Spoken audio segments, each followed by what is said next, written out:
Okay, so we long. have given you a very precise background about the restrictions. Perhaps it was a bit long. Yeah, but I think it was too long. Yeah, it was long. Perhaps not too long, but it was definitely long. But I think it was also necessary because what we try to present to you is that making restrictions is not a simple task. It requires lots of thinking, playtesting, and lots of confronting the results with community in which you test those results. A lot of iterations. I think that that one of the problems that are not shown actually on the ETC forum is that we make it like 1, 2, 3, go. We made only 3 drafts. I believe that it's not it's an amount that we can make an evolution, but if the restrictions are generally broken in some part, it's not enough to make a revolution on one part, because we don't have enough time to adjust. If the our restrictions are hidden, even for captains, not only for regular players, we cannot think about what's going on there. We've got 3 versions, and we are playing a tournament. It's not enough.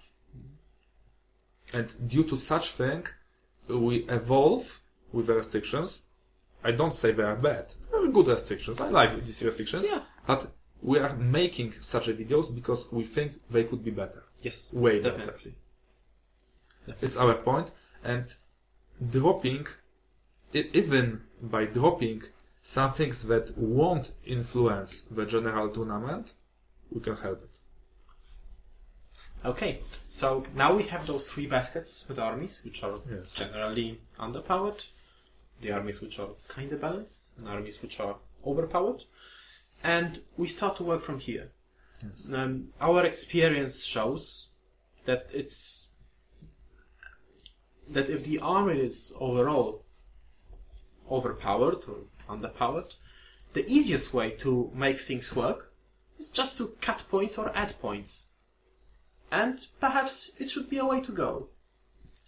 Generally, if we would adjust points, we can achieve a round competitive environment just by fixing points. Yeah, and it's very easy to read.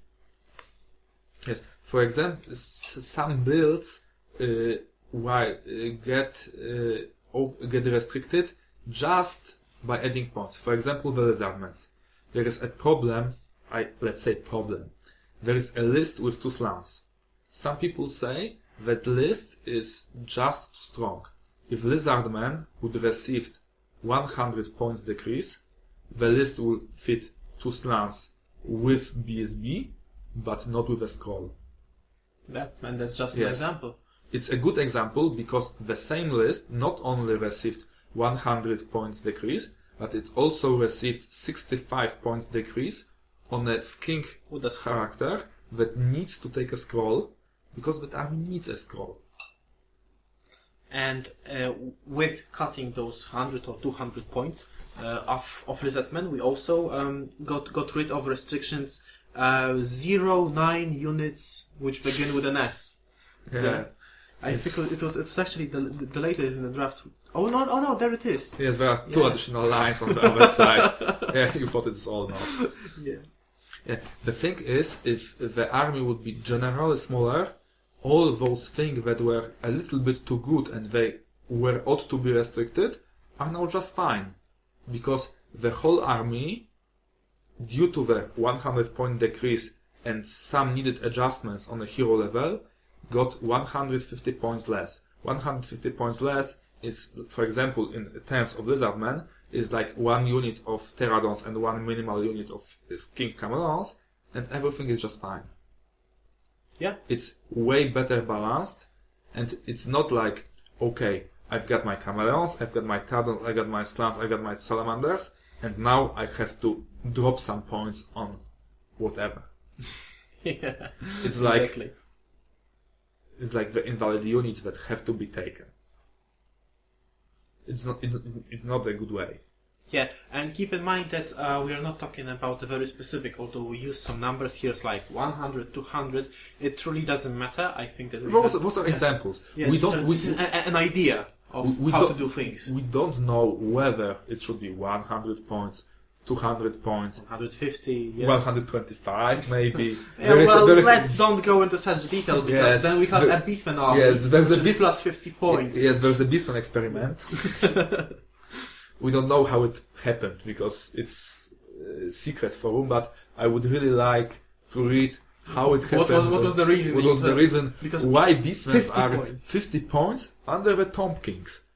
And Orcs and Goblins, for example. I don't say that they are stronger than those armies, but why 50? Why not 65?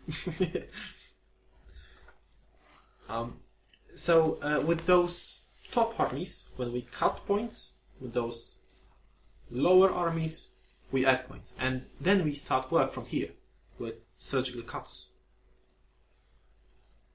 Right? Yes. For example, the simple cut that can be made is the Dark Elves army that we talked about. A lot of people agree that the army that includes the Dreadlord with Crown of Command, Pendant of Khaled, reasonable, good save, etc., and lots of support to lots of support, and it's not on foot, because that guy on foot doesn't make such a sense, is a little bit overpowered. So there are two ways of dealing with this problem. Even adjust the points more, or drop one build that would be significantly too good. In such a way, there is a reason to block such a thing. But if we will make an army and we will agree that such broken things, broken in our opinion, they are like in Lizardmen, there are 10 lines of such things, it's not worth making 10 lines, it's worth adjusting points. And also, the problem with good armies is not that you can't take too much of one good unit. That's not a restriction at all. Like, it doesn't really matter if you can take, let's say, up to 3 Pterodon units and up to 3 Camelon units. The 4 units of Pterodons and 2 units of Camelons would probably work just as fine. Or the other way around, 5 units of Camelons and 1 unit of Pterodons. Yes. It would probably work. The problem is the overall number of good stuff is too much. Yes. For example, the problem with Lizardmen is that there are 10 lines of restrictions, and a good player can field the list that is really close to the competitive open lists, and this list fits those restrictions. Yeah. Because the most of these restrictions cuts some irrational fears. The generally balanced Lizardman list that can face almost every opponent don't take third Scar Veteran because it doesn't have point and it then invests those points elsewhere. Those list doesn't take too many units on S because it needs kings with Corkscrews to have some reasonable answer to some other list. They don't take a lot of stuff on Slans because the strength of Slan is not that it's over equipped but with some disciplines, but it takes other things. It would probably take some of them, but in my opinion the second Slan that it's blocked in points and cannot take all those disciplines is generally better than one that's over restricted here. So what else have we got? Warriors of Chaos. We should talk about it a little, yeah? Yeah, Warriors of Chaos. We actually played this at the army a lot. We have played lots of battle against it, although the book is relatively new. Yeah, it's a popular army in Poland. Yeah, it's a popular army, so we also have quite a number of decent players who play the army, so I think that our tests were in a reasonable environment. Those restrictions don't work at all. It's like a syndrome of an army which has everything good. The only bad unit in this army book which I can think of is the overpriced Marauder with a great weapon and Mark of Nurgle, yes. which costs 11 points. Yeah, but we can make it even worse. He don't have to be a Mark of Nurgle. We can make him a worse Mark. Yeah, for example. Yeah, but all of us can think of a bad unit. Yeah, that's not a problem. we can make a slam with Talisman of Preservation. It would be bad. Yeah. What do you have in those the problem restrictions? is that the overall balanced list of Warriors of Chaos just perfectly fits. For example, the core choice. We don't need 5 chariots in core, because that list needs some fast cavalry to allow your units to fight wherever you want. Yeah, exactly. Not where the opponent wants and then push the chariots in random places, but you need those fast cavalries. You don't need only fast cavalries, because you need chariots to cause damage. You don't need some balanced amount. Maybe it would happen that you would, on the open, took the 4th fast cavalry, but generally you can fit 600 points with 3 fast cavalries and 3 chariots, which is perfectly allowed. Yeah. When I made a list without those restrictions, I did perfectly the same. Yeah, exactly. So the restrictions are actually empty. This restriction is much empty. Maybe there would, I don't know generally how works the list with 10 fast cavalries in chaos, but I think it's bad. Yeah, I would also say that. I strongly think that there won't be a list that would be really effective. Even a Lizardman army that has got a lot of skink is not really afraid of multiple fast cavalries, because they are really expensive ones that can be easily done. It's like when you have an army which has lots of the same thing, it's actually weaker than the army which has a single choice of such thing. Yeah. Like, let's take some abstract choices, like the Empire army with, let's say it's allowed, with 10 cannons. It's actually a bad roster, because some elite infantry in a line can approach the army and simply kill it. The other thing would be, I don't know, skinks, like 200 of them. Yeah. It's probably a good list against some monster trucks, but generally a list that is made only of skinks will have to lose against fast cavalries. Yeah, and the point is that a good roster, a good competitive roster, has to have a balanced amount of each, like, let's say, choices. Something to deal with monsters, something to deal with that. We talk about the paper rock syndrome, but the paper rock syndrome doesn't mean that the list consists only of a single thing, like a fast cavalry chaos. I don't know, the corn ones with flails, I don't know how to build it. But the problem is that if we build a list around one thing, it cannot have auto wins with some very popular things, because it breaks the system. If we make a list that it's based, for example, on 15 units of horse marauders, that list probably won't win with any list that it's reasonably taken on a tournament. We can allow such a thing, because in a home game, if someone would like to go to a local shop and support it buying 15 boxes of Marauder Horsemen, it's perfectly okay. Yeah, sure. I've got a friend who works there, he says it's okay. And that's a thing. For the second thing is maximum 3 units of Chaos Warhounds. I don't know how it works. Yeah, actually, when you have chariots and fast cavalry, those warhounds. Maybe you need a warhounds with vanguard, but the strength of a fast cavalry is that they make a flee, and they later turn does the same. Yeah. They also block something, and the warhounds approaches and dies, and maybe 400 points for a fast unit that can block something is reasonable price, but if I would like to take 5 of those units, I already blocked 200 points in a unit that really doesn't make sense. Yeah, it doesn't bring much more of the added value. The other thing is that while playing Chaos, I would like to start against certain armies, because I'm the attacker. I really would like to go first. Putting 5 units of Warhounds means that I would never get a +1, even against Lizardmans. Yeah. It's a pairing that I would really like to go first, because I would like to be the guy who takes the center, and then the Lizardman starts fleeing, Not the lizardman takes the center and then they start filling. Yeah. They get like 12 additional Exactly. inches from it. Exactly. It doesn't work. So these warriors of chaos. Let's maybe make such an experiment. We'll go through the warriors of chaos restrictions and we'll talk one after each other the restrictions, whether they are rational in our point of view or not. For example, there is a hell cannon of 0-1. Okay, maybe someone is afraid of a double hell cannon list, panic checks and something like that.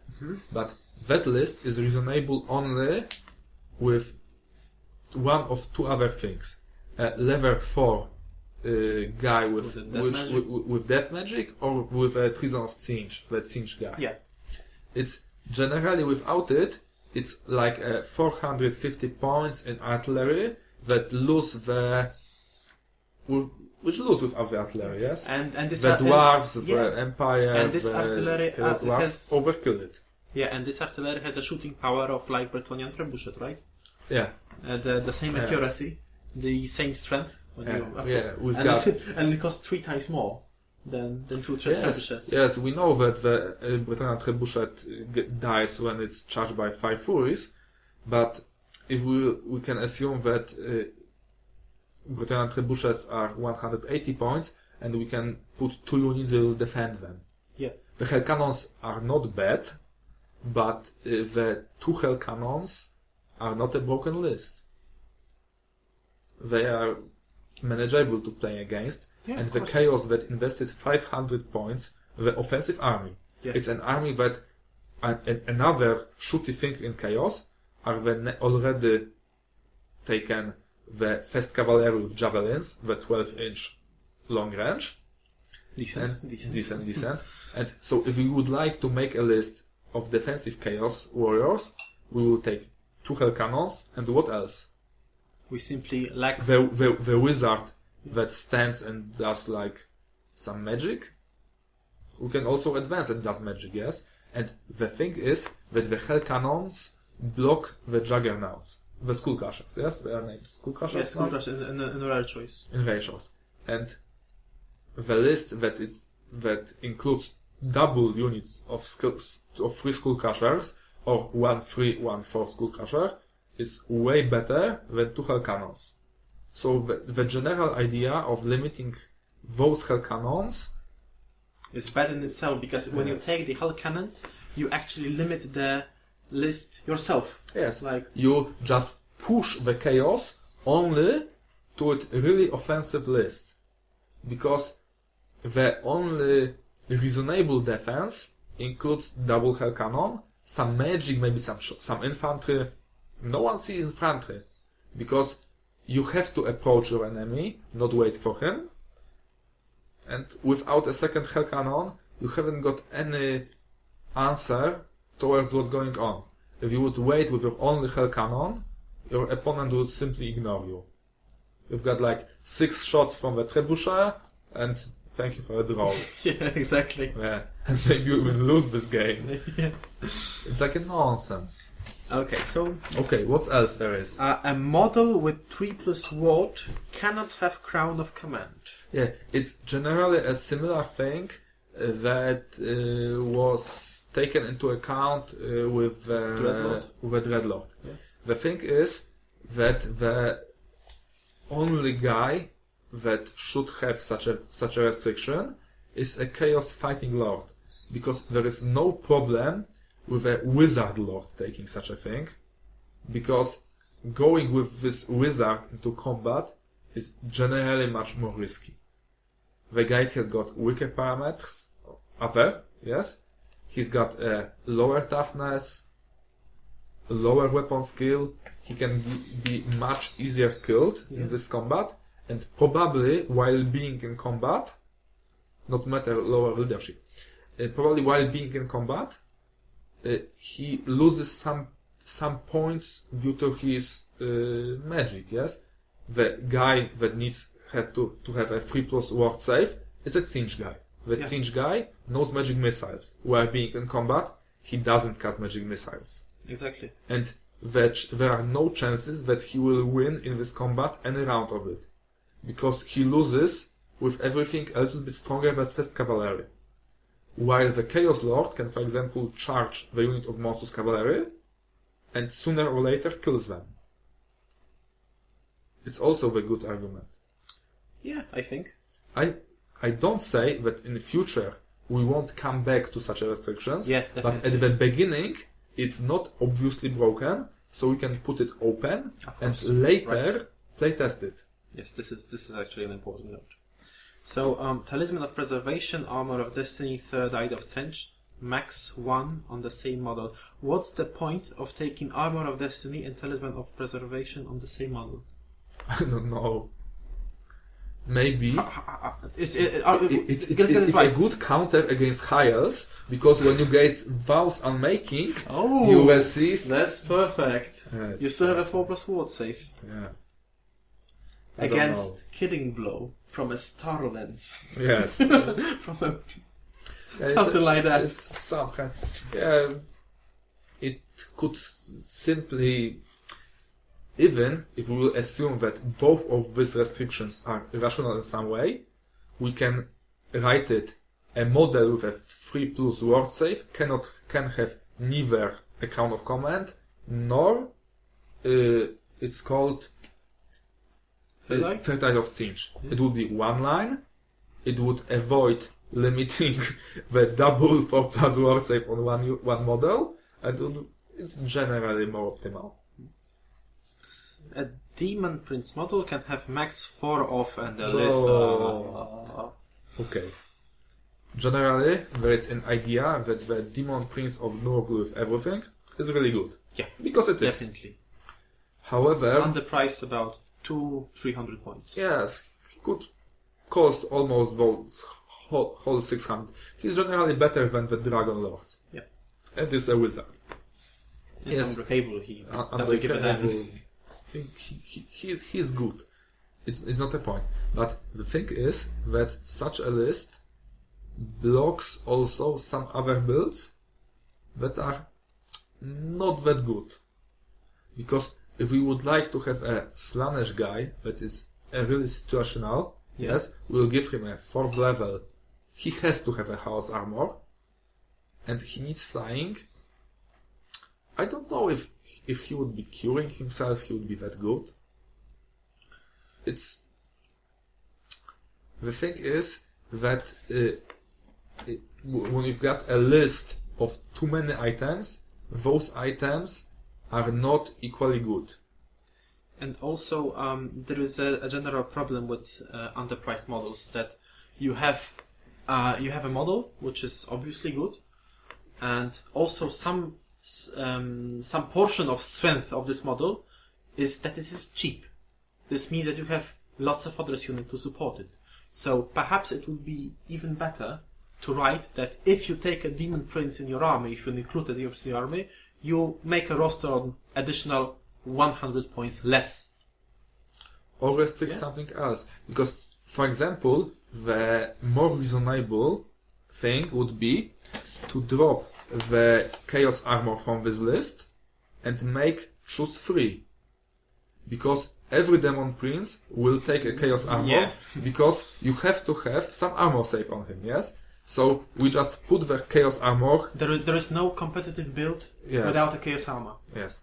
We can have him without Scully Skin, we can have him without Soul Feeder, without flying, without magic levels. Maybe without magic levels, I don't believe in such a Demon Prince. But we cannot take him without Chaos Armor. It's irrational. Yeah, exactly. It's simply another thing to match. And the other thing is, I would strongly suggest, for example, to make such a restrictions more open at the beginning when the book approaches, to check what is really broken, and later to restrict it. We know that Warriors of Chaos are a new book. We can accept that it would be a little bit overpowered at the beginning. Yeah. But later we would have much better feedback what's going really on. Precisely, that's the point. We've got, for example, my favorite. Flyers are 0-4 and models with regenerating flesh upgrade count as 2. There is no competitive Chimera without regenerating flesh. Yes. It doesn't exist, so... And the only thing that flies in this list are cinch discs that are much weaker than demonic mounts on fighting characters. The flying on a wizard doesn't make much a difference. Unless it's a wizard lord, in which case you don't have a demon prince. Yeah, so you can simply exchange this limit for something else, yes? Because now or perhaps even drop it. Yes. Because you can't have... Yes, because if you have got over-restricted demon prince, he would probably drop flying. Because you need a 4th level wizard, it's 2, you need a chaos armor, and a Mark of Nurgle is probably better than flying. Yeah. Because Possibly. you are already movement 8, you've got a reasonable fast army, you don't need to be with this demon on a first line. So it would be probably dropped, and I don't believe that you would make a competitive list including 3 chimeras, because you would have almost more than 400 points in Lord Choice, 600 in core choices. That's 1,000. Juggernauts are better than chimeras because you've got almost 600 in rare choices. You need to have a BSB in an army, so you don't fit a 3rd chimera. And Actually, no if you would accept a 100 point decrease, you won't even made it. It's impossible. So if we would switch even 50 points, like in Beastman, but lower, it would be impossible to field it. Even theoretically, yes? Yeah. If we would drop a wizard with a dispel scroll, everything, it would just the minimum amount of reasonable units that won't fit a 3rd chimera. We even take them without the brief weapons, they even don't fit. Exactly. And just to make a little side note here, we make lots of fun about 50 points in Beastman, but actually we believe that if you are about to modify the army values, it should be a modification of at least 100 points, and as a common modification should be perhaps 200 points. Yes, the thing is, it's really hard to adjust 50 points, because it's like, we don't really know. You don't really feel it if it's actually a difference. The bigger difference of 500 or 50 points is that you've got a better compositions probably of Lord or Hero choices that 50 points actually gives you in the list. Sometimes it's better to write, for example, that you can have 600-700 points in the Lord choices. Because if you give additional points only to allow certain combos, maybe it's just allow it. For example, if you need to give high elves additional points to allow them a dragon, maybe allow them a dragon. Yeah, for example. It's a good example how to achieve the same thing easier. Of course, with the relation to high elves as a specific, this army is generally underpowered. So, although the example is accurate with how to the high elves consist of white lions and the elves. And it's some kind of drama. It's like, if you don't take white lions, the rest is much or less things that you don't want to take in your roster. Some of the things that you don't want. Yes. If the other units would be in different army books, they won't appear on the table. Yeah, exactly. The white lions are a unit that, I would like to have white lions in my army. They're actually decent. They are decent.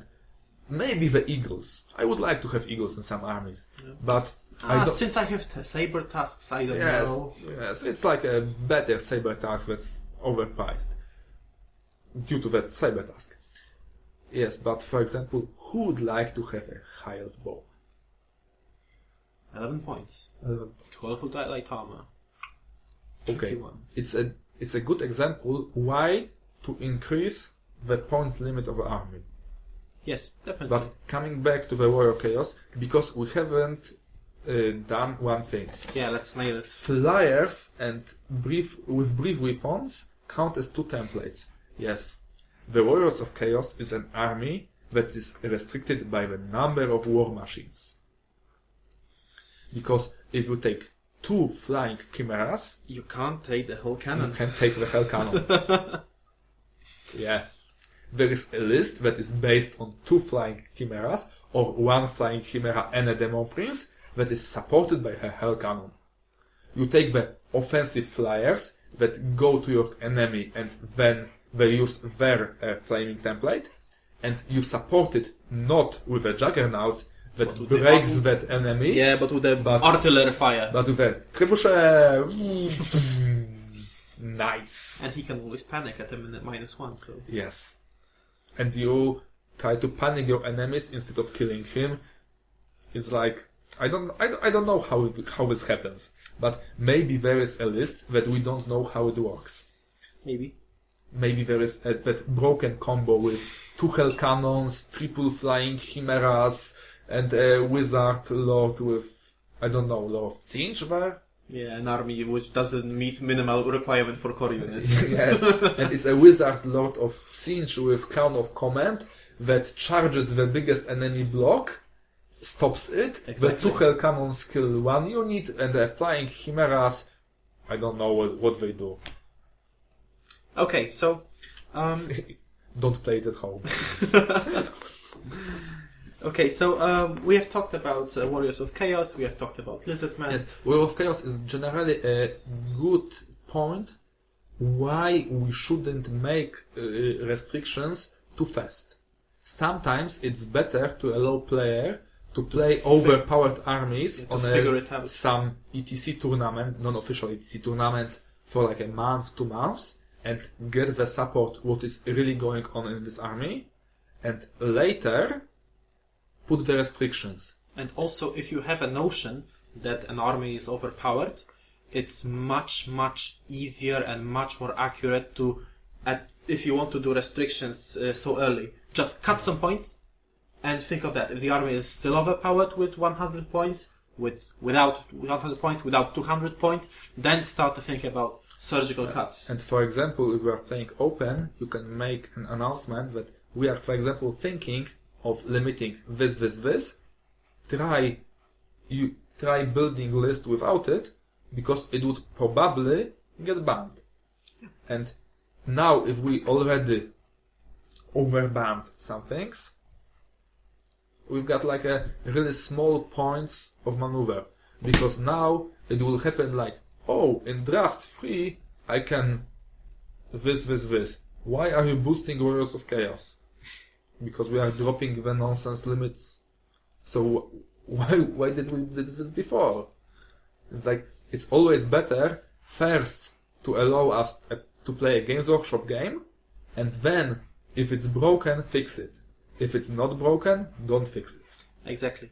So I think that this would be all for this video. Yes, it's already too long. Yeah, it's already too long. If you managed to watch it this Yes. long, thank you very much. Please send me a private message. If, Yeah. Yes, I would really glad answer all your questions if you managed to see it. Okay, but without so much laughter, I think that we managed to present you a point about Yes. how to Yes, make the decisions. in- Blah blah blah. In some points we are overcritical, but we are such a guys, we are sarcastic. But we strongly believe that some of our ideas can help the actual army restriction team to make this game better at the ETC level and much better on the local levels when ETC supports local communities. Exactly. So we would recommend doing the first iteration of balance as brackets of where to add points, where to cut points. Then do the second iteration of balance, which is the same, adjust the point values, and then cut out the cancerous part, which is obviously broken. The good point may be to check some of the limits if they really limits the actual problems, or if they just cut the air. Yes, because we can see, for example, a second Tauruk in Chaos Dwarfs. Can anyone show me a competitive list that is based on double level Tauruk? 4. You really want to play 2 of these guys? If you want, be my guest, Yes. play it. Okay, so thank you very much for watching. And I think that we will upload some more videos in the near future. Maybe. Maybe. If more of 5 of you will watch all, we will make a part 2. Okay, thank you guys. Bye. Cheers.